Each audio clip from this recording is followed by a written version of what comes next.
നമസ്കാരം പ്രിയപ്പെട്ട കൊച്ചു മക്കളെ, പൊതുവിദ്യാഭ്യാസ സംരക്ഷണ യജ്ഞത്തിൻ്റെ ഭാഗമായി നടന്നുകൊണ്ടിരിക്കുന്ന ഡിജിറ്റൽ ക്ലാസ്സുകൾ, അതിനെയാണ് നമ്മൾ ഓൺലൈൻ ക്ലാസ്സുകൾ എന്ന് വിളിച്ചിരുന്നത്, നിങ്ങൾ കേട്ടുകൊണ്ടിരിക്കുകയാണ്.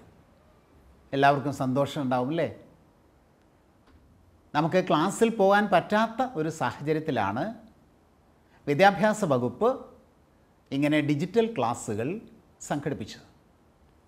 എന്ന് നമുക്ക് ക്ലാസ്സിൽ പോകാൻ പറ്റുന്ന ഒരു അന്തരീക്ഷം ഉണ്ടാകുന്നുവോ, കൊറോണയെയൊക്കെ നമ്മൾ മറികടക്കുന്നുവോ, അന്ന് നമുക്ക് ക്ലാസ്സിൽ പോയി പഠിക്കാം. അതുവരെ നമുക്ക് ഇത് തുടരണം. നിങ്ങളൊന്നുകൊണ്ടും ഭയപ്പെടണ്ട. ഒരു പ്രശ്നവും നിങ്ങൾക്കുണ്ടാവില്ല. പഠനത്തിലും പ്രശ്നം ഉണ്ടാവില്ല, തുടർന്നുള്ള പഠിപ്പിലും പ്രശ്നം ഉണ്ടാവില്ല, ഒന്നും ഉണ്ടാവില്ല. വിദ്യാഭ്യാസ വകുപ്പ് നിങ്ങളെല്ലാം മനസ്സിലാക്കിക്കൊണ്ട് ആണ് ഈ ക്ലാസ്സുകൾ ഇപ്പോൾ സംഘടിപ്പിക്കുന്നത്, തുടർന്നുള്ള പരിപാടികളും സംഘടിപ്പിക്കുക. അതുകൊണ്ട് ആദ്യം തന്നെ തുറന്ന മനസ്സോടെ നമുക്കൊരു പ്രശ്നം ഉണ്ടാവില്ല, ഒരു വിഷമം ഉണ്ടാവില്ല, ഭാരമൊന്നും ഉണ്ടാവില്ല, നല്ലതുപോലെ പഠിക്കാൻ പറ്റും എന്ന് മനസ്സിലാക്കിയാൽ മതി. കഴിഞ്ഞ 2-3 മാസങ്ങളായിട്ട് നിങ്ങൾ ഓരോ ക്ലാസ്സുകളും കേൾക്കുകയാണ്. വ്യത്യസ്തമായ ക്ലാസ്സുകൾ കേൾക്കുന്നുണ്ടല്ലേ? അധ്യാപകർ, അധ്യാപികമാർ നല്ല നല്ല പുതിയ ശൈലിയിലൊക്കെ ക്ലാസ് എടുത്തുകൊണ്ടിരിക്കുകയാണ്. നിങ്ങൾ ശ്രദ്ധിക്കേണ്ട കുറച്ച് കാര്യങ്ങൾ പറയാനാണ് ഞാൻ ശ്രമിക്കുന്നത്. ശ്രദ്ധിച്ച് കേൾക്കണം കേട്ടോ. 1, ഈ ഡിജിറ്റൽ ക്ലാസ്സുകളെല്ലാം നിങ്ങൾ നല്ലതുപോലെ ശ്രദ്ധിച്ച് കേൾക്കണം. ഏറ്റവും പ്രധാനപ്പെട്ടത് അതാണ്. അത് ശ്രദ്ധിച്ച് കേൾക്കണം എന്ന് പറയുമ്പോൾ തന്നെ നിങ്ങളുടെ കയ്യിൽ ഒരു നോട്ട് പുസ്തകവും കൂടി വയ്ക്കുക. കേൾക്കുന്ന വേളയിൽ എന്തെങ്കിലും സംശയം അപ്പം തോന്നിയാൽ അപ്പോൾ അത് കുറിച്ചെടുക്കാം. അങ്ങനെ ഒരു ക്ലാസ് കേൾക്കുമ്പോൾ നമുക്കുണ്ടാകുന്ന സംശയങ്ങൾ അപ്പം തീർക്കാൻ ഇങ്ങനത്തെ ഈ ഡിജിറ്റൽ ക്ലാസ്സിൽ പറ്റില്ല എന്നുള്ള പ്രശ്നമുണ്ട്. സാരമില്ല, നിങ്ങൾ നിങ്ങളുടെ നോട്ട് ബുക്കിൽ അപ്പോൾ കുറിച്ച് വെച്ചോളൂ. അങ്ങനെ ക്ലാസ് നല്ലതുപോലെ ശ്രദ്ധിച്ച് കേൾക്കുക. അച്ഛനും അമ്മോടും ഞാൻ പറഞ്ഞിട്ടുണ്ട്, അവർ ശ്രദ്ധിക്കേണ്ട കാര്യം മക്കൾ ക്ലാസ് കേൾക്കുന്നുണ്ടോ എന്നുള്ളത് തന്നെയാണ്. ഒറ്റ ക്ലാസ് വിടരുത്, എല്ലാ ക്ലാസ്സും കേൾക്കണം. ഇനി പകൽ ക്ലാസ് കേട്ടു, ക്ലാസ് കേട്ടപ്പോൾ ചില സംശയങ്ങളുണ്ടായി, ഒന്നുകൂടി കേൾക്കണമെന്ന് തോന്നി. രാത്രിയിൽ അതേ ക്ലാസ് വീണ്ടും വിക്ടേഴ്സ് ചാനൽ നിങ്ങളുടെ മുന്നിൽ തരുന്നുണ്ട്, അല്ലെങ്കിൽ ശനി ഞായർ തരുന്നുണ്ട്, റിപ്പീറ്റ് ഉണ്ട് എന്ന് അർത്ഥം. വിക്ടേഴ്സ് ചാനൽ നിങ്ങളുടെ മനസ്സിലാക്കിയിട്ടാണ് ഈ ക്ലാസ്സുകളൊക്കെ തന്നുകൊണ്ടിരിക്കുന്നത്. അപ്പോൾ വീണ്ടും അത് കേൾക്കാം. പണ്ട് ഞാനൊക്കെ പഠിക്കുന്ന കാലത്ത് ഒരു ക്ലാസ് കേട്ടാൽ പിന്നെ ആ ക്ലാസ് ജീവിതത്തിൽ ഒരിക്കലും കേൾക്കാനോ കാണാനോ പറ്റില്ലായിരുന്നു. ഇപ്പം അങ്ങനെയല്ല. ഇപ്പോൾ ഇന്നലെ നിങ്ങൾ കേട്ട ക്ലാസ് ഇന്ന് വേണമെങ്കിൽ വീണ്ടും കേൾക്കാം.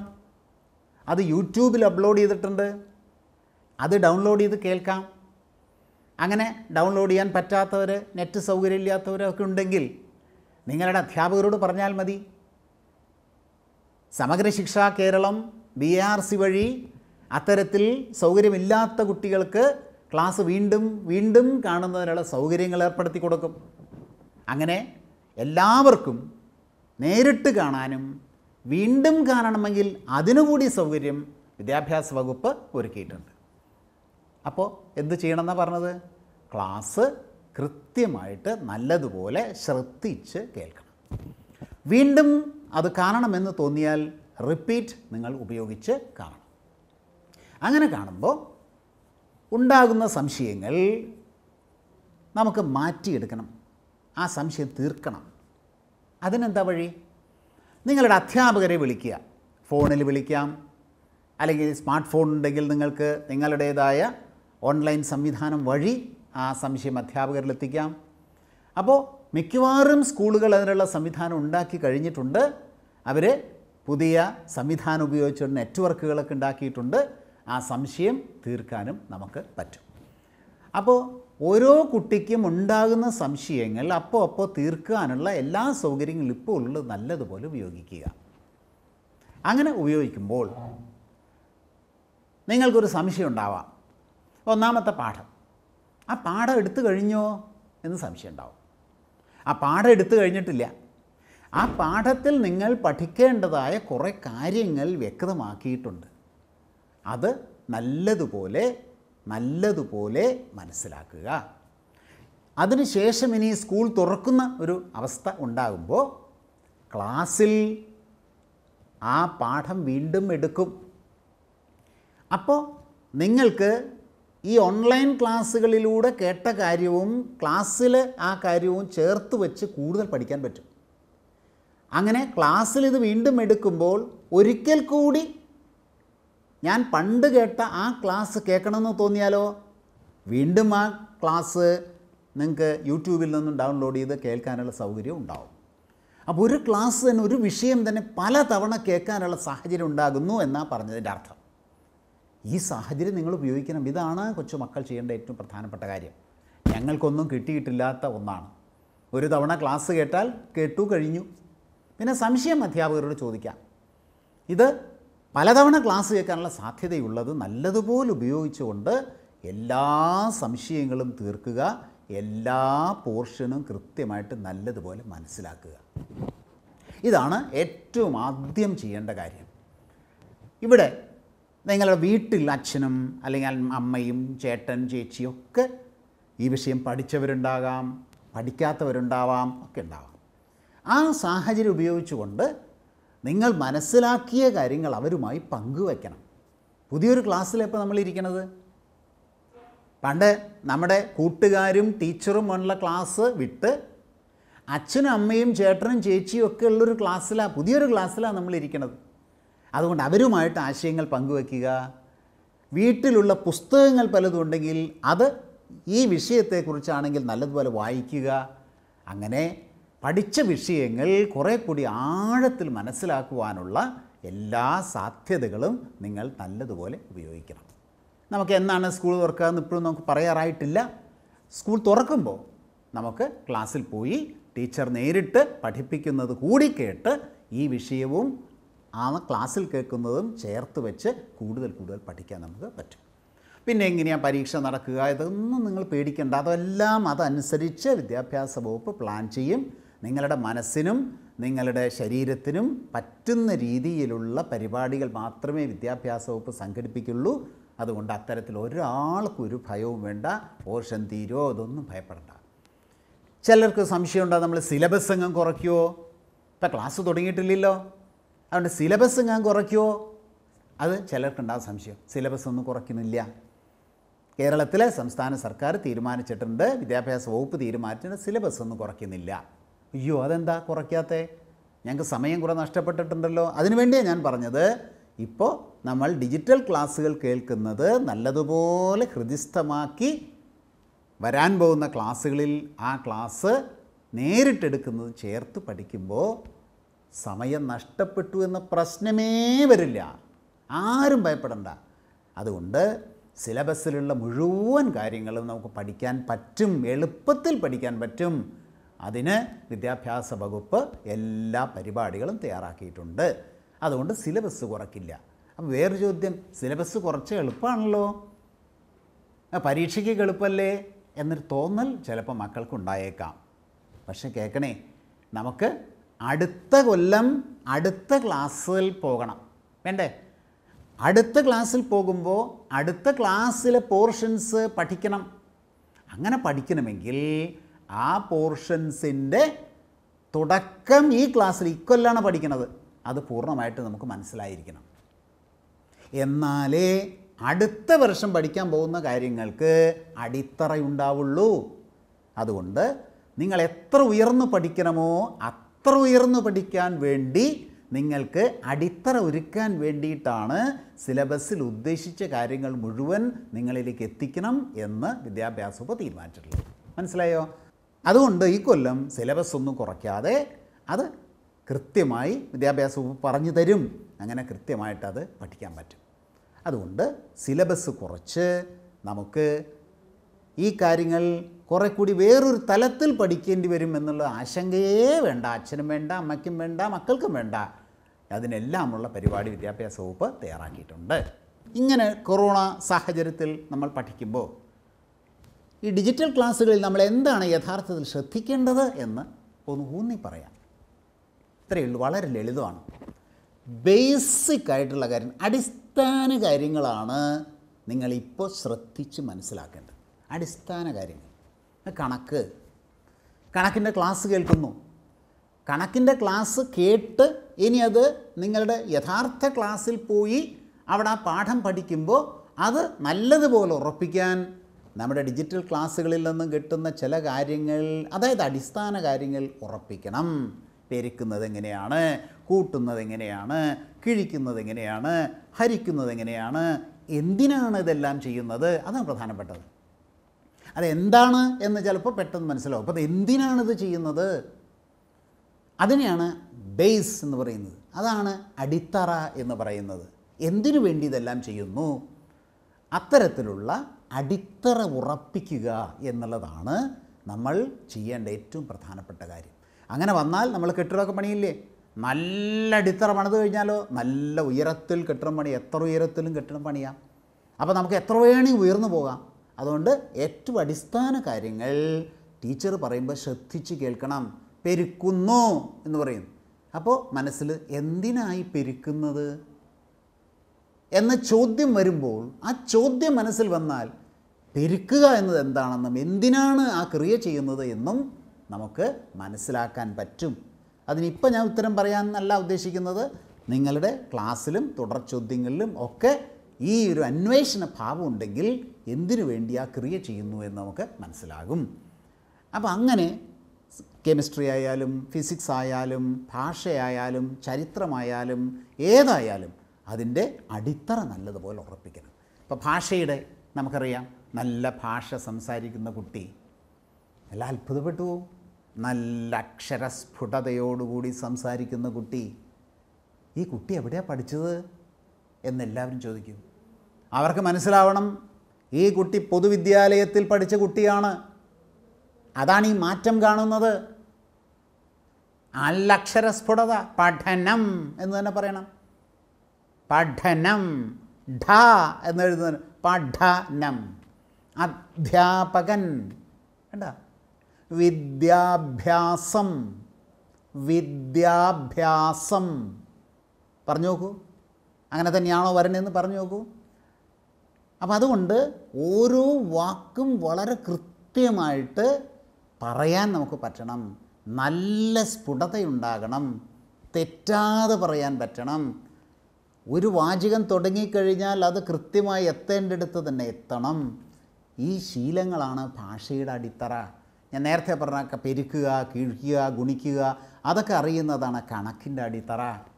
അതുപോലെ ഓരോ വിഷയത്തിനും അതിൻ്റേതായ അടിത്തറകളുണ്ട്. അത് നല്ലതുപോലെ ഉറപ്പിക്കണം. ഈ ക്ലാസ്സുകളിൽ പ്രധാനമായിട്ടും അത് ആണ് ക്ലാസ്സുകളിൽ ഉദ്ദേശിക്കുന്നത്. ആ ക്ലാസ്സിന് ശേഷം ചില ക്ലാസ്സുകൾ വരും.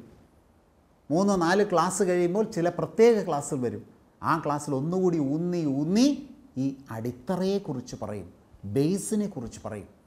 അതുകൊണ്ട് ആ തരത്തിലുള്ള ഒരു ശൈലിയാണ് നിങ്ങൾക്ക് ഉണ്ടാവേണ്ടത്.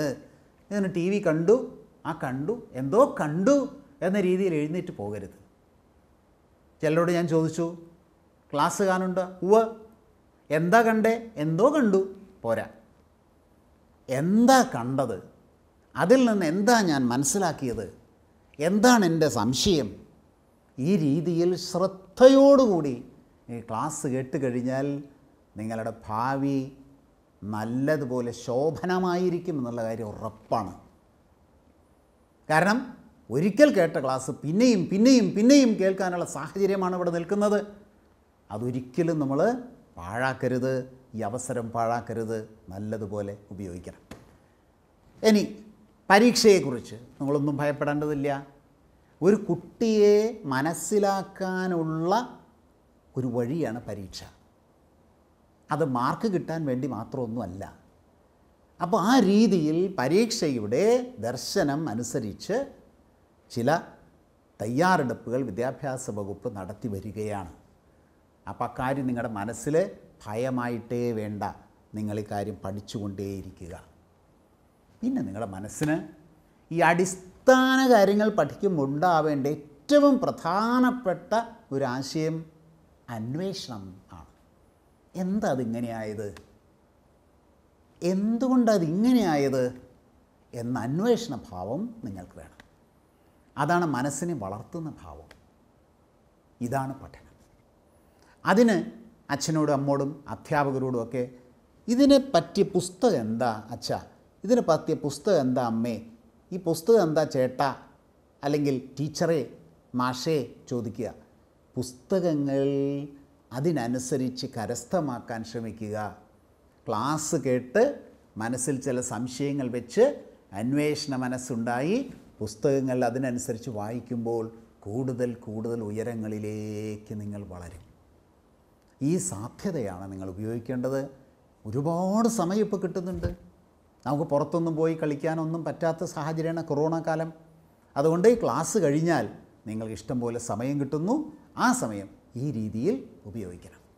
അപ്പോൾ ക്ലാസ്സിനെ സംബന്ധിച്ച് നിങ്ങൾക്ക് ഒരു ഭാരവും ഉണ്ടാവില്ല എന്നുള്ള ഒരു സന്തോഷത്തോടു കൂടി മനസ്സിൻ്റെ അന്വേഷണ ഭാവം നിർത്തിക്കൊണ്ട് ശ്രദ്ധിച്ച് എല്ലാ വിഷയവും നല്ലതുപോലെ ഹൃദിസ്ഥമാക്കാൻ ശ്രമിക്കണം. ഇത് തീർച്ചയായിട്ടും നിങ്ങളുടെ തുടർന്നുള്ള എല്ലാ ക്ലാസ്സുകളിലും നല്ലതുപോലെ ഉപയോഗിക്കണം. ക്ലാസ് വീക്ഷിക്കുന്നതിൽ ഇന്നു മുതൽ ഈ വ്യത്യാസം നിങ്ങൾക്കുണ്ടാവണം. ഒറ്റ ക്ലാസ് വിടരുത്.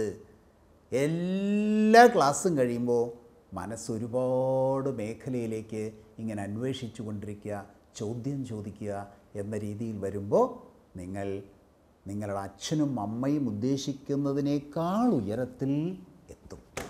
ഇങ്ങനെ പഠിക്കുന്ന സമയത്ത് മറ്റ് മേഖലകളിലും നമുക്ക് ശ്രദ്ധ ഉണ്ടാവണം. അതിലൊന്ന് കായികക്ഷമതയാണ്. നല്ല ആരോഗ്യമുള്ള ശരീരം, അവിടെ മാത്രമേ നല്ലതുപോലെ പഠിക്കാൻ പറ്റുന്ന ആരോഗ്യമുള്ള മനസ്സും ഉണ്ടാവുള്ളൂ. അതിനുവേണ്ടി വിക്ടേഴ്സ് ചാനലിലൂടെ ഇപ്പോൾ ഒന്ന് യോഗ ക്ലാസ്സുകൾ, അത് ഇതുവരെ നിങ്ങൾ ശ്രദ്ധിച്ചിട്ടില്ലെങ്കിൽ നാളെ മുതൽ ശ്രദ്ധിക്കണം. യോഗ ക്ലാസ് ശ്രദ്ധിക്കുക. ഡ്രിൽ ക്ലാസ് വരുന്നുണ്ട്. അതിലൂടെ നിങ്ങൾക്ക് ജീവിതത്തിൽ എല്ലാ കാലത്തും, പഠിക്കുന്ന കാലത്ത് മാത്രമല്ല, വ്യായാമം ചെയ്യുവാനുള്ള വഴിയുണ്ടാകും. അതും ഇതുപോലെ നേരത്തെ പറഞ്ഞതുപോലെ നല്ലതുപോലെ ശ്രദ്ധിച്ച് കണ്ട് അത് ദിവസവും വീട്ടിൽ എന്നും ചെയ്യണം, സാധകം ചെയ്യണം. അത് കാണാൻ വേണ്ടി മാത്രമുള്ളതല്ല, അത് സ്വയം ചെയ്യാൻ കൂടി വേണ്ടിയിട്ടുള്ളതാണ്. അപ്പോൾ വീട്ടിലുള്ളവരോട് കൂടി ചെയ്യാൻ പറയുക. അപ്പോൾ നമ്മൾ അവരുടെ കൂടെ ഗുരുക്കന്മാരായിട്ട് മാറുകയാണ്. അമ്മ വരൂ, അച്ഛ വരൂ, ചേട്ടൻ ചെയ്യൂ, നമുക്ക് യോഗ ചെയ്തു നോക്കാം. അപ്പോൾ നമ്മൾ പഠിപ്പിക്കുകയും മറ്റുള്ളവരെ. അങ്ങനെ ഒരു ക്ലാസ് അവിടെ നിങ്ങൾക്കുണ്ടാക്കാം. ഡ്രില്ല് പഠിപ്പിക്കാം. ഏതായാലും ഇപ്പോൾ ഓടിച്ചാടി പണ്ട് ഫുട്ബോൾ കളിച്ചെന്ന പോലെ പരസ്പരം കൂട്ടിമുട്ടുന്ന കളികളൊന്നും ഇപ്പോൾ ചെയ്യരുത്. അതൊക്കെ കൊറോണ പരത്തുവാനുള്ള വഴികളാണ്. പരസ്പരം ഓടിച്ചാടി ഇടിച്ച് പരസ്പരം മുട്ടിപ്പോകുന്ന കളികളൊന്നും ഇപ്പോൾ പറ്റില്ല എന്നല്ല, പാടില്ല. പരസ്പരം സ്രവം പങ്കുവച്ച് കൊറോണ പകരുവാനുള്ള സാധ്യതയുണ്ട്. അതുകൊണ്ട് അകന്നു നിന്ന് ഇത്തരത്തിലുള്ള യോഗ, ഡ്രില്ല് തുടങ്ങിയ പലതരത്തിലുള്ള കായികക്ഷമത വളർത്തൽ പരിപാടികളിലൂടെ നമുക്ക് ആരോഗ്യം വികസിപ്പിച്ചെടുക്കാം. അപ്പോൾ പ്രധാനപ്പെട്ട രണ്ടാമത്തെ കാര്യം, നല്ലതുപോലെ വ്യായാമം ചെയ്യണം. നല്ലതുപോലെ ശ്വാസം വലിച്ചു വിട്ട് യോഗയിൽ അതൊക്കെ പറയും. നമ്മുടെ ശ്വാസകോശത്തിന് നല്ല വ്യായാമം കൊടുക്കണം, കയ്യിന് വ്യായാമം കൊടുക്കണം, കാലിന് വ്യായാമം കൊടുക്കണം. അങ്ങനെ ശരീരത്തിൽ നല്ല ഒരു ആരോഗ്യമുള്ള അവസ്ഥ ഉണ്ടാക്കുവാൻ നല്ലതുപോലെ ശ്രമിക്കണം. മൂന്നാമത്തെ പ്രധാനപ്പെട്ട കാര്യം, നല്ല കഴിവുകൾ നിങ്ങൾക്കുണ്ട്. പഠിക്കാനുള്ള കഴിവ് മാത്രമല്ല, കായിക ശേഷി അതൊരു കഴിവാണ്. ഓടാനുള്ള കഴിവ്, ചാടാനുള്ള കഴിവ് ഒക്കെ. അതുകൂടാതെ കഴിവുകളുണ്ട്. എഴുതാനുള്ള കഴിവ്, പാടാനുള്ള കഴിവ്, വരയ്ക്കാനുള്ള കഴിവ്. ഇതൊക്കെ നിങ്ങൾ നല്ലതുപോലെ ശ്രമിച്ചില്ലെങ്കിൽ അവിടെ ഉറങ്ങിക്കിടക്കും. അത് വിദ്യാഭ്യാസമല്ല. കുറേ വിഷയം പഠിച്ച് മാർക്ക് വാങ്ങി എന്നുള്ളതുകൊണ്ട് വിദ്യാഭ്യാസം പൂർണ്ണമാവില്ല. മനുഷ്യനെ മനുഷ്യനാക്കി മാറ്റുന്ന പ്രക്രിയയാണ് വിദ്യാഭ്യാസം. അപ്പോൾ ജീവിതത്തിൻ്റെ എല്ലാ മേഖലകളിലും ഒരാളുടെ വളർച്ചാ സാധ്യത പൂർണ്ണമായിട്ട് ഉപയോഗിക്കണം. നല്ലപോലെ എഴുതാൻ കഴിവുണ്ടെങ്കിൽ ആ കവിതയായാലും കഥയായാലും ലേഖനമായാലും എഴുതാൻ ശ്രമിച്ച് മാത്രമേ ആ കഴിവ് വളരുള്ളൂ. വരയ്ക്കാനുള്ള കഴിവുണ്ടെങ്കിൽ വരച്ച് തെറ്റ് തിരുത്തി മാത്രമേ ആ കഴിവ് വളരുള്ളൂ. പാടാനുള്ള കഴിവുണ്ടെങ്കിൽ പാടി തെറ്റ് തിരുത്തി മാത്രമേ ആ കഴിവ് വളരുള്ളൂ. ഇത് നല്ലതുപോലെ ഓർക്കണം. അത്തരത്തിലുള്ള പല ക്ലാസ്സുകളൊക്കെ തുടർന്ന് വിക്ടേഴ്സ് ചാനലിലൊക്കെ വരാൻ പോകുന്നുണ്ട്. അപ്പോൾ നിങ്ങളുടെ സർഗ്ഗശേഷി വളർത്തുക, പഠിക്കാനുള്ള ശേഷി ഉപയോഗിച്ച് നല്ലപോലെ പഠിക്കുക, കായികമായ നമ്മുടെ ഇടപെടലുകളിലൂടെ കായികക്ഷമത വർദ്ധിപ്പിക്കുക, നിങ്ങളുടെ സർഗ്ഗശേഷി വളർത്തി വ്യക്തിയുടെ സാംസ്കാരികമായ വളർച്ച പൂർത്തിയാക്കുക. ഇങ്ങനെയാണ് സമഗ്രമായിട്ടുള്ള ഒരു മനുഷ്യൻ ഉണ്ടാവുക. മതിയോ? പോരാ. അതുകൊണ്ടും പൂർണ്ണനായ മനുഷ്യനാവില്ല. സമൂഹത്തെ എല്ലാ മേഖലയിലും പൊതുവിദ്യാലയത്തിൽ നിന്നും പഠിച്ചു വന്ന ഈ കുട്ടി നല്ലൊരു മനുഷ്യനാണ് എന്ന് പറയാൻ പറ്റണം. പറയാൻ പറ്റാനുള്ള ഏറ്റവും പ്രധാനപ്പെട്ട കാര്യം എന്താ? നല്ല കുട്ടികളാവുക, നല്ല സ്വഭാവമുള്ള കുട്ടികളാവുക, നല്ല വിനയമുള്ള കുട്ടികളാവുക, പ്രസന്നമായിട്ട് എപ്പോഴും ഇരിക്കുക, ചിരിച്ചു തന്നെ. നമ്മുടെ ജീവിത ഭാവങ്ങളെല്ലാം ഈ സമൂഹം ശ്രദ്ധിക്കും. നല്ല ലളിതമായ ജീവിതം, വളരെ വളരെ വളരെ പ്രസന്നമായിട്ടുള്ള മുഖം, അതുപോലെ തന്നെ എപ്പോഴും പ്രകൃതിയോടുള്ള സ്നേഹം, ഇതെല്ലാം വിനീതമായ ഭാവത്തിലൂടെ പ്രകടിപ്പിക്കാൻ കഴിഞ്ഞാൽ ഒരു വ്യക്തിയെക്കുറിച്ച് സമൂഹം നല്ലത് തന്നെ പറയും. അത് ശീലിക്കണം. ഇതാണ് പൊതുവിദ്യാലയത്തിൽ ഏറ്റവും പ്രധാനപ്പെട്ട ഒരു നേട്ടം. ഒരു വ്യക്തിയുടെ സ്വഭാവം രൂപീകരിക്കുമ്പോൾ അതിലേറ്റവും പ്രധാനപ്പെട്ട കാര്യം എന്താ എന്ന് ചോദ്യം ഉണ്ടാകാം. ഏറ്റവും പ്രധാനപ്പെട്ട കാര്യം എന്താണെന്നോ? ഈ സമൂഹത്തിലുള്ള എല്ലാത്തിൻ്റെയും, മനുഷ്യരുടെയും മനുഷ്യരല്ലാത്തതിൻ്റെയും പ്രകൃതിയുടെയും വേദന തിരിച്ചറിയുക എന്നുള്ളതാണ്. ഈ സമൂഹത്തിൽ വേദനിക്കുന്നവരാണ് അധികം, ബുദ്ധിമുട്ടുന്നവരാണ് അധികം. അതെല്ലാ മനുഷ്യരിലും ഈ പ്രശ്നങ്ങളുണ്ട്. അവരുടെ പ്രശ്നങ്ങൾ മനസ്സിലാക്കുക എന്നതാണ് ഈ എല്ലാ പഠനത്തിൻ്റെയും മുഖ്യ ലക്ഷ്യം. പ്രകൃതിയുടെ വേദന അത് മനസ്സിലാക്കണം. ഈ പഠനങ്ങളുടെ എല്ലാം ലക്ഷ്യം. എന്തിനാണ് രസതന്ത്രം പഠിക്കുന്നത്? എന്തിനാ ഊർജ്ജതന്ത്രം പഠിക്കുന്നത്? എന്തിനാ കഥയും കവിതയും വായിക്കുന്നത്? നമുക്ക് പരീക്ഷയ്ക്ക് മാർക്ക് കിട്ടാൻ വേണ്ടി മാത്രമൊന്നുമല്ല. അവിടെയാണ് ഞാൻ പറഞ്ഞത്, പ്രകൃതിയെ മനസ്സിലാക്കുക, പ്രകൃതിയുടെ വേദന മനസ്സിലാക്കുക, മറ്റുള്ളവൻ്റെ വേദന മനസ്സിലാക്കുക, സമൂഹത്തിൽ ഏറ്റവും പിന്നിൽ കിടക്കുന്ന, ഏറ്റവും താഴെ കിടക്കുന്ന, ഏറ്റവും പാവപ്പെട്ട മനുഷ്യനെ മനസ്സിലാക്കുക, അവൻ്റെ വേദന മനസ്സിലാക്കുക, അവൻ്റെ പ്രശ്നം മനസ്സിലാക്കുക. മനുഷ്യനായി നമ്മൾ വളർന്നു തുടങ്ങി. തിരിച്ചറിഞ്ഞാൽ മാത്രം പോരാ, അത് എൻ്റെ വേദനയാണ് എന്ന തിരിച്ചറിവും കൂടി ഉണ്ടാകുമ്പോൾ നമ്മൾ യഥാർത്ഥത്തിൽ വളർന്നു കഴിഞ്ഞു. അതുകൊണ്ട് സമൂഹത്തിൽ എപ്പോഴും നമുക്ക് ഈ പാവപ്പെട്ടവൻ്റെ വേദനയെക്കുറിച്ച് നല്ല ധാരണ ഉണ്ടാവണം. അങ്ങനെ ധാരണ ഉണ്ടാകുമ്പോഴാണ് മനസ്സ് വിശാലമാവുക. വിശാലമായ മനസ്സിലാണ് മതനിരപേക്ഷമായ ഒരു മനസ്സ് ഉണ്ടാവുക. ആ മതനിരപേക്ഷ മനസ്സിൻ്റെ ഭംഗി പ്രകൃതിയുടെ ഭംഗിയാണ്. പ്രകൃതിയുടെ ഭംഗിയേക്കാൾ വലിയ ഭംഗി എന്താ ഉള്ളത്? ആ ഭംഗി മനസ്സിലേക്ക് വരുമ്പോൾ മനസ്സിൽ മതനിരപേക്ഷ സംസ്കാരം ഉണ്ടാവുകയാണ്. ഈ നാട്ടിൽ കാണുന്ന എല്ലാവരെയും ഒരുപോലെ സ്നേഹിക്കാനുള്ള ഉയർന്ന വളർന്ന മനസ്സ്. ഇതാണ് പൊതുവിദ്യാഭ്യാസത്തിൻ്റെ ഏറ്റവും നല്ല പാഠം. ആ പാഠം നിങ്ങൾ ഉൾക്കൊള്ളണം. അങ്ങനെ എല്ലാവരെയും മനസ്സിലാക്കാനും വിനയത്തോടെ സംസാരിക്കുവാനും നല്ല ഭാഷയിൽ സംസാരിക്കുവാനും നല്ല അറിവ് നേടാനും നാളത്തെ നമ്മുടെ രാഷ്ട്രത്തിന് വേണ്ടി, നമ്മുടെ സംസ്ഥാനത്തിന് വേണ്ടി, നമ്മുടെ ആവാസ വ്യവസ്ഥയ്ക്ക് വേണ്ടി പ്രവർത്തിക്കാനുള്ള മനസ്സുണ്ടാക്കുവാനും നിങ്ങൾക്ക് കഴിയണം. എപ്പോഴും അന്വേഷണ ഭാവമുള്ള മനസ്സുണ്ടാകണം.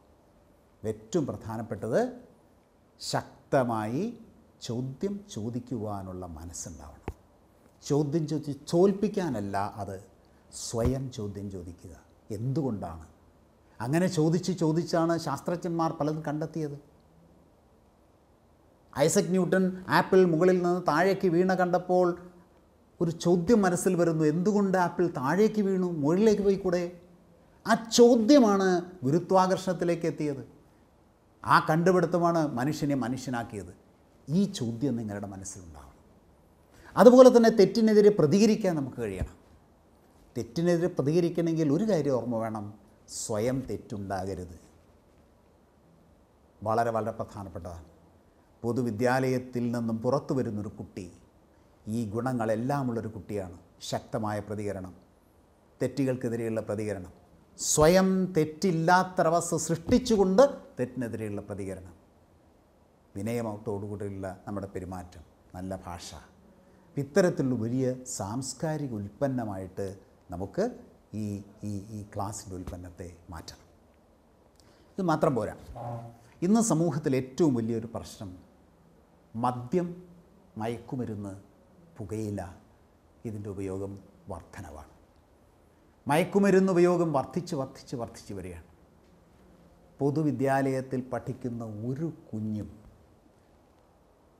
മയക്കുമരുന്നിനും മദ്യത്തിനും അടിമയാണ് എന്ന് പറയാൻ അവസരമുണ്ടാക്കരുത്.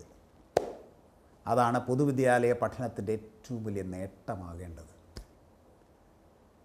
ജീവിതം മുഴുവൻ തകർക്കുന്നതാണ് മദ്യവും മയക്കുമരുന്നും. ശരീരത്തെയും കുടുംബത്തെയും സമൂഹത്തെയും തകർക്കുകയാണ്. അതുകൊണ്ട് ഒരു പ്രലോഭനത്തിനും വഴങ്ങരുത്. ഞാൻ നേരത്തെ സൂചിപ്പിച്ചു, ശക്തമായ മനസ്സ് വേണം, വിശാലമായ മനസ്സ് വേണം, എല്ലാം ഉൾക്കൊള്ളുന്ന മനസ്സ് വേണം. ആ മനസ്സിൻ്റെ ശക്തിയാണ് പ്രലോഭനങ്ങളിൽ വീഴാത്ത ശക്തി. എന്ത് പ്രലോഭനം വന്നാലും അതിൽ വീഴില്ല എന്നുള്ള ഉറച്ച മനസ്സ്, അതാണ് നേരത്തെ പറഞ്ഞ മനസ്സിൻ്റെ ഏറ്റവും പ്രധാനപ്പെട്ട ലക്ഷണം. പല പ്രലോഭനങ്ങളുണ്ടാവാം. ഒന്ന് കഴിച്ചു നോക്കൂ, ഒന്ന് മണത്തു നോക്കൂ, ഒന്ന് ചെയ്തു നോക്കൂ. അതൊക്കെ പ്രലോഭനങ്ങളാണ്.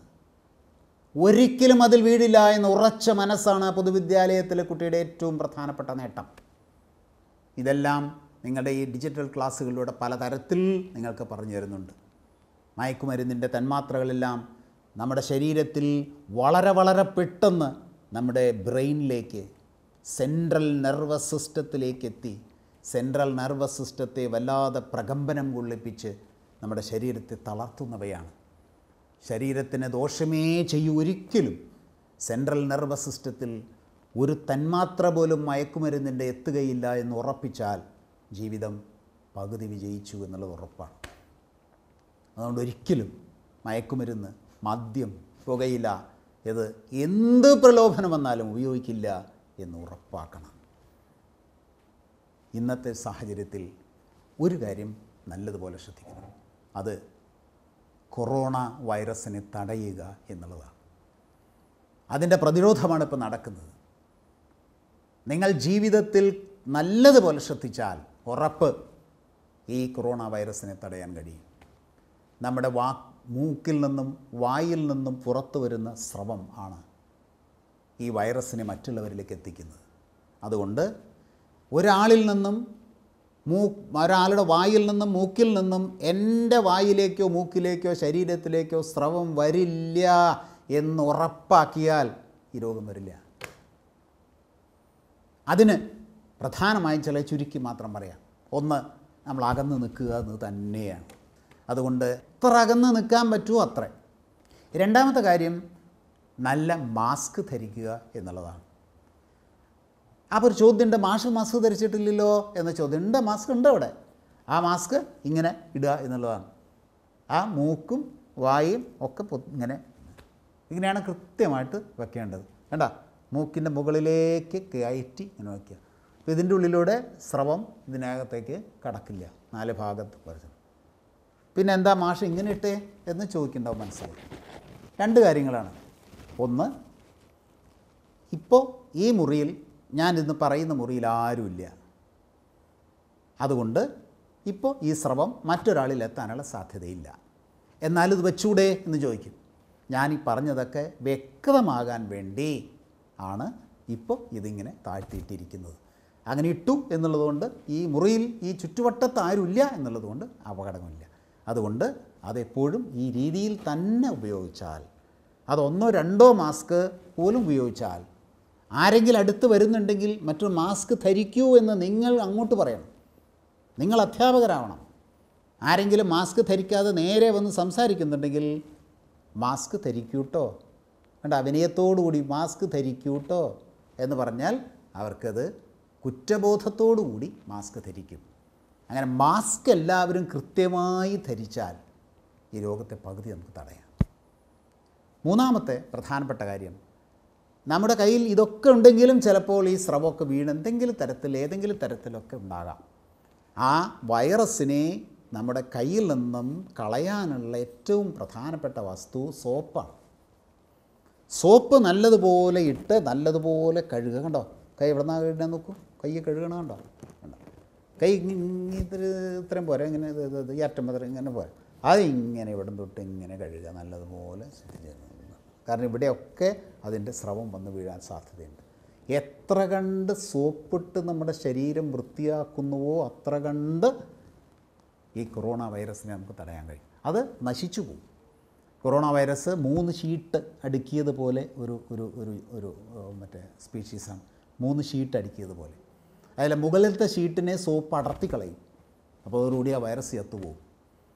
ഏറ്റവും നല്ല വസ്തു എന്താണ്? സോപ്പാണ്. സോപ്പ് നല്ലതുപോലെ ഉപയോഗിക്കുക.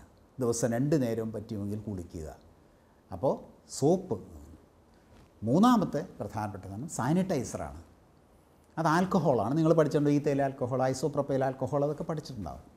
സോഡിയം സോൾട്ട് ഓഫ് ഫാറ്റി ആസിഡാണ് സോപ്പ്. പഠിച്ചിട്ടില്ലേ? Sodium salt of fatty acid നിങ്ങൾ ഉയർന്ന ക്ലാസ്സിൽ പഠിച്ചിട്ടുണ്ടാകും സോപ്പ്. അതുപോലെ ഇത് ആൽക്കഹോൾ, ഈഥൈൽ ആൽക്കഹോൾ, ഐസോപ്രോപ്പൈൽ ആൽക്കഹോളൊക്കെയാണ്. അതിൽ ഈ വൈറസ് ലയിച്ച് അങ്ങ് ചത്തുപോകും. അപ്പോൾ ഇത് രണ്ടും ഉപയോഗിച്ച് കഴിഞ്ഞാൽ പകുതി നമ്മുടെ ശരീരത്തിൽ വന്ന വൈറസിനെ നമുക്ക് കളയാൻ പറ്റും. അടുത്ത ഏറ്റവും പ്രധാനപ്പെട്ട കാര്യം, കൊച്ചുമക്കൾ നല്ലപോലെ ശ്രദ്ധിക്കേണ്ട കാര്യം, ഒന്നിച്ചിരുന്ന് ഭക്ഷണം കഴിക്കുമ്പോൾ നല്ലതുപോലെ ശ്രദ്ധിക്കണം. ഒന്നിച്ചിരുന്ന് ഭക്ഷണം കഴിക്കുമ്പോൾ നമ്മൾ മാസ്ക് ആരുമിടില്ല. മാസ്ക് ഇട്ട് ഭക്ഷണം കഴിക്കാൻ പറ്റുമോ? ഇല്ല. മാസ്ക് താത്തിയിടുക, അല്ലെങ്കിൽ മാസ്ക് മാറ്റി വയ്ക്കും. ആ മാസ്ക് ഇല്ലാതെ അടുത്തിരിക്കുന്ന ഏറ്റവും പ്രധാനപ്പെട്ട അവസരം ഭക്ഷണം കഴിക്കലാണ്. നടുക്ക് പാത്രങ്ങൾ വെച്ചിട്ടുണ്ടാവും, അതൊക്കെ തുറന്ന് വെച്ചിട്ടുണ്ടാവും. ചുറ്റും പ്ലേറ്റ് വെച്ചിട്ടുണ്ടാവും, ചുറ്റും ആൾക്കാർ ഇരിക്കുന്നുണ്ടാവും. ഭക്ഷണം കഴിക്കും, വർത്തമാനം പറയും, ചിരിക്കും, ചിലപ്പോൾ ചുമയ്ക്കും, ചിലപ്പോൾ തുമ്മും. ഇതെല്ലാം ആ വയ്ക്കുന്ന ലക്ഷക്കണക്കിന് ഈ വൈറസുള്ള സ്രവം ചുറ്റുമുള്ള പാത്രങ്ങളിലൊക്കെ വീഴുകയാണ്. മനസ്സിലാവുണ്ടോ? അവിടെ ഒന്നിച്ചിരുന്ന് ഭക്ഷണം കഴിക്കരുത് എന്നല്ല എൻ്റെ അർത്ഥം. അകന്നിരുന്ന് നടുക്കിരിക്കുന്ന പാത്രങ്ങളൊക്കെ അടച്ചു വെച്ച് അധികം ഇങ്ങനെ ശബ്ദമെടുത്ത് സംസാരിക്കാതെ ഈ സ്രവം മറ്റുള്ളതിൽ ആവില്ല എന്ന് ഉറപ്പാക്കിക്കൊണ്ട് മാത്രം സംസാരിച്ച് അതിനെ വളരെ ശ്രദ്ധിക്കണം. കൊറോണ വൈറസിനെ തടയാൻ നിങ്ങൾ ചെയ്യേണ്ട മറ്റൊരു പ്രധാനപ്പെട്ട കാര്യം, ഉപയോഗിച്ച വസ്തുക്കൾ പരസ്പരം പങ്കുവെക്കരുത് എന്നുള്ളതാണ്. ഫോൺ ഉപയോഗിച്ചാൽ, പ്ലേറ്റ് ഉപയോഗിച്ചാൽ, കപ്പ്, ഗ്ലാസ്, സ്പൂണ്, തോർത്ത്, തലയണ തുടങ്ങി നമ്മൾ ഉപയോഗിക്കുന്ന വസ്തുക്കൾ മറ്റുള്ളവരുമായി പങ്കുവയ്ക്കരുത്. നമ്മുടെ വായിൽ നിന്നും മൂക്കിൽ നിന്നും വരുന്ന സ്രവം ഏറ്റവും അധികം വീഴാവുന്ന സാധനങ്ങളുടെ ലിസ്റ്റാണ് ഞാനീ പറഞ്ഞത്. അത് മറ്റുള്ളവർ ഉപയോഗിച്ചാൽ നേരെ സ്രവം വീഴുന്നതിന് പകരം ഈ ഉപയോഗ വസ്തുക്കളിലൂടെ അവരിലേക്ക് എത്തും. അതുകൊണ്ട് ഇത്തരത്തിലുള്ള ഉപയോഗ വസ്തുക്കൾ, നിങ്ങളുടെ കയ്യിലുള്ള ഇൻസ്ട്രുമെൻ്റ് ബോക്സ് ആയാലും പേനയായാലും പെൻസിലായാലും അതൊക്കെ ഒരിക്കലും പങ്ക് വയ്ക്കരുത്. ഈ ഗുണങ്ങളെല്ലാം നിങ്ങൾക്കുണ്ടാവും. ഇപ്പോൾ ഒരു മഹാമാരി വന്നു, അതിനെ തടയാൻ നിങ്ങൾ മുന്നോട്ട് വന്നാൽ, പൊതുവിദ്യാലയത്തിലെ കുട്ടി മുന്നോട്ട് വന്നാൽ സമൂഹം ശ്രദ്ധയോടെ നോക്കും. ഓഹോ, ഇതും പഠിക്കുന്നുണ്ടല്ലേ ഇവർ, എനിക്ക് മനസ്സിലാവാത്ത കാര്യം അവർ പറയുന്നുണ്ടല്ലോ, ചെയ്യുന്നുണ്ടല്ലോ. അങ്ങനെ നമുക്ക് അധ്യാപകരായിട്ട് മാറാം. എന്നും നമ്മൾ വിദ്യാർത്ഥികളാണ്, എന്നും നമ്മൾ അധ്യാപകരുമാകാം. അതുകൊണ്ട് പൊതുവിദ്യാലയത്തിലെ വിദ്യാർത്ഥി ഏത് മേഖലയിലും മാതൃകയാണ് എന്ന് വരണം. കേരളം ലോകത്തിൻ്റെ നെറുകയിലേക്ക് പോയിക്കൊണ്ടിരിക്കുകയാണ് പൊതുവിദ്യാഭ്യാസ സംരക്ഷണ യജ്ഞത്തിലൂടെ. സംസ്ഥാന സർക്കാരിൻ്റെ ഏറ്റവും പ്രധാനപ്പെട്ട ഈ മിഷൻ ഈ കേരളത്തിലെ പുതിയ തലമുറയെ ഏറ്റവും ഉയരത്തിലെത്തിക്കുവാൻ ശ്രമിക്കുകയാണ്, അന്താരാഷ്ട്ര നിലവാരത്തിലെത്തിക്കാൻ ശ്രമിക്കുകയാണ്. ഇതെല്ലാം ഉൾക്കൊണ്ടുകൊണ്ട് ഈ ക്ലാസ്സുകൾ നല്ലതുപോലെ ശ്രദ്ധിക്കണം. നിങ്ങളുടെ ഓരോ സംശയങ്ങളും തീർക്കാൻ നിങ്ങളുടെ അധ്യാപകർ തയ്യാറാണ്. പല സ്കൂളുകളിലും അധ്യാപകർ എത്ര മനോഹരമായിട്ടാണ് ഈ ക്ലാസ്സുകൾക്ക് തുടർച്ചയുണ്ടാക്കുന്നതെന്നോ. അത്ഭുതപ്പെടുത്തുന്ന രീതിയിലാണ് പല സ്കൂളുകളിലും പല അധ്യാപകരും ഇതിൻ്റെ സംശയങ്ങൾ തീർത്തുകൊണ്ട് അവരെ പിന്തുടരുന്നത്. അതെല്ലാ സ്കൂളിലും വേണം. എല്ലാ അധ്യാപകരും അതിനുവേണ്ടി തയ്യാറാവണം. അപ്പം അതുകൊണ്ട് ഒരിക്കൽ കൂടി കൊച്ചുമക്കളെ, ജീവിതത്തിൻ്റെ എല്ലാ മേഖലയിലും എല്ലാവരും നല്ലത് എന്ന് പറയുന്ന രീതിയിൽ നിങ്ങൾ വളരണം. അതിനുവേണ്ടി വിദ്യാഭ്യാസ വകുപ്പും സംസ്ഥാന സർക്കാരും നിങ്ങളോടൊപ്പമുണ്ടാകും. ഒരിക്കൽ കൂടി എല്ലാവർക്കും ആശംസകൾ നേർന്നുകൊണ്ട് നിങ്ങളൊരിക്കലും ഭയപ്പെടേണ്ട എന്ന് ഒരിക്കൽ കൂടി ഉറപ്പിച്ച് പറഞ്ഞുകൊണ്ട് നിർത്തുന്നു. നമസ്കാരം.